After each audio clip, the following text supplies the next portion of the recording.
Assalamualaikum warahmatullahi wabarakatuh. Saya Safira Tintonawarna Syifa dengan NPM 47. Saya mengangkat materi sosiometri hingga membuat sosiogram. Pengertian sosiometri. Sosiometri adalah suatu metode pengumpulan data tentang pola dan struktur hubungan antara individu dalam kelompok. Metode ini awalnya dikembangkan oleh Moreno yang bertujuan untuk menguji hubungan timbal balik antara anggota kelompok dalam suatu kelompok.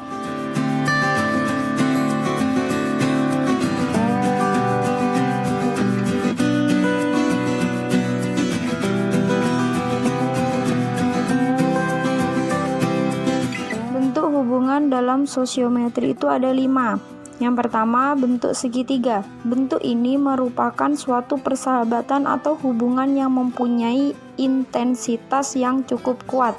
Ketiganya mempunyai hubungan yang kuat antara satu dengan yang lainnya. Yang kedua, berbentuk bintang. Konfigurasi ini kurang baik sebab kalau A yang berkedudukan sebagai pusat tidak ada, maka kelompok ini akan pecah. Yang ketiga, berbentuk jala. Hubungan cukup menyeluruh, baik, kuat, dan hilangnya seseorang tidak akan membuat kelompoknya bubar karena hubungan ini mempunyai intensitas yang cukup kuat. Yang keempat, berbentuk rantai. Hubungan searah atau sepihak tidak menyeluruh. Kelompok demikian ini keadaannya rapuh. Dan yang kelima, berbentuk pasangan. Hubungan sosial kurang baik dan cepat rapuh. Peran dan fungsi konselor. Yang pertama, perencanaan, yaitu mulai dari menetapkan tujuan pelaksanaan asesmen, membuat angket sosiometri, menetapkan peserta didik sebagai sasaran asesmen, dan membuat satuan layanan asesmen sosiometri. Yang kedua, pelaksanaan, yaitu memberikan verbal setting, menjelaskan tujuan, manfaat, kerahasiaan data, memandu peserta didik dalam cara mengerjakan hingga dapat dipastikan seluruh peserta didik mengisinya dengan benar. Yang ketiga, melakukan pengolahan mulai dari membuat tabulasi, sosiogram, menghitung indeks pemilihan hingga melakukan analisis hasil. Yang keempat, melakukan tindak lanjut dari hasil asesmen dengan membuat program.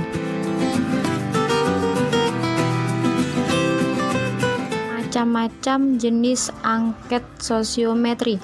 Yang pertama, nominatif.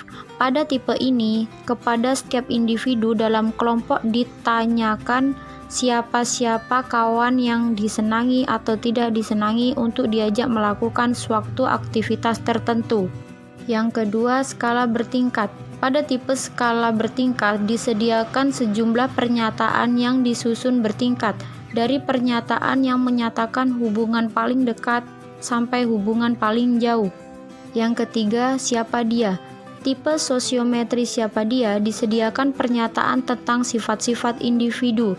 Sebagian pernyataan mengungkapkan sifat positif dan sebagian negatif. Langkah penyusunan angket sosiometri. Yang pertama, menetapkan tujuan penggunaan angket sosiometri merupakan langkah awal yang penting dilakukan guru pembimbing agar dapat menetapkan tipe angket sosiometri apa yang tepat dan sesuai dengan tujuan yang ditetapkan. Yang kedua, menyusun angket sosiometri sesuai dengan pilihan tipe yang ditetapkan sesuai dengan tujuan pelaksanaan asesmen.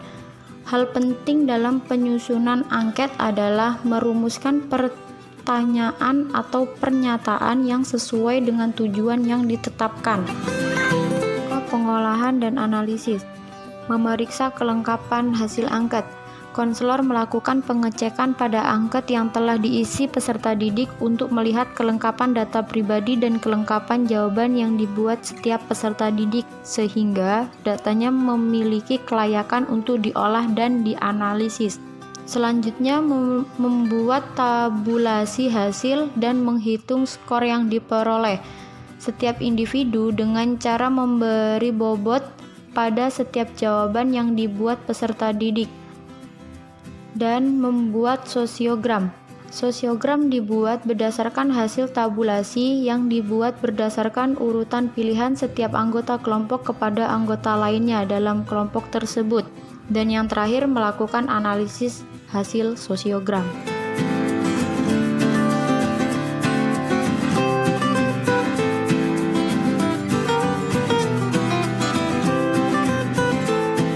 Kelebihan dari sosiometri. Yang pertama, dapat melihat hubungan antara siswa di kelas secara keseluruhan, sehingga dapat diketahui kadar hubungan sosial di antara siswa. Yang kedua, dapat diketahui kedudukan setiap siswa dalam hubungan sosialnya, sehingga dapat ditentukan siapa yang paling disenangi dan siapa yang kurang disenangi temannya. Yang ketiga, dapat digunakan untuk memperoleh data mengenai hubungan sosial baik dalam kelas maupun dalam kelompok. Yang keempat, memperbaiki struktur hubungan sosial kelompok.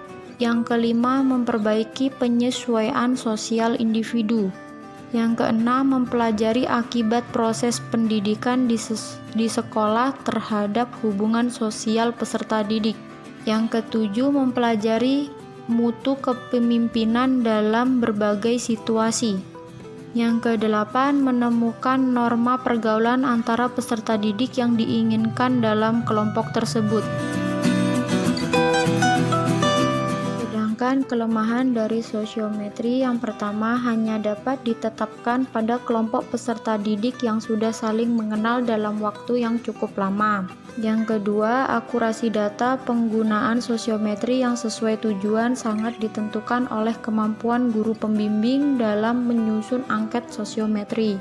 Yang ketiga, peserta didik tidak mudah untuk menetapkan pilihan teman, menetapkan intensitas hubungan yang selama ini terjadi, maupun saat menetapkan kriteria pribadi sifat-sifat anggota kelompok kelasnya. Yang keempat, komitmen konselor untuk menjaga kerahasiaan pilihan-pilihan dan atau penolakan-penolakan setiap murid. Yang kelima, prosedur sosiometri memerlukan kecermatan dan ketelatenan konselor dalam menyusun matrik sosiometri dan sosiogram merupakan pekerjaan yang menjemukan. Yang terakhir, semua murid harus berpartisipasi dalam aktivitas maupun situs.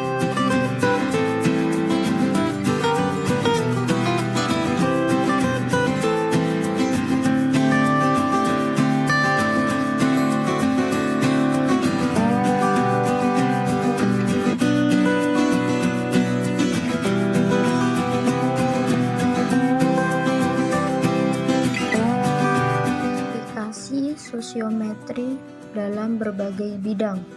Yang pertama, sosiometri hubungan antar murid di sekolah. Sosiometri di sekolah umumnya digunakan untuk mempelajari hubungan antar murid.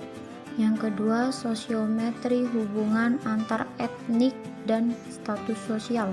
Aplikasi sosiometri ini adalah untuk mempelajari hubungan antar etnik. Yang ketiga, sosiometri pengembangan organisasi. Sosiometri ini digunakan untuk pengembangan dan mengembangkan organisasi atau perusahaan. Sekian penjelasan dari saya. Kurang lebihnya saya mohon maaf dan saya ucapkan terima kasih.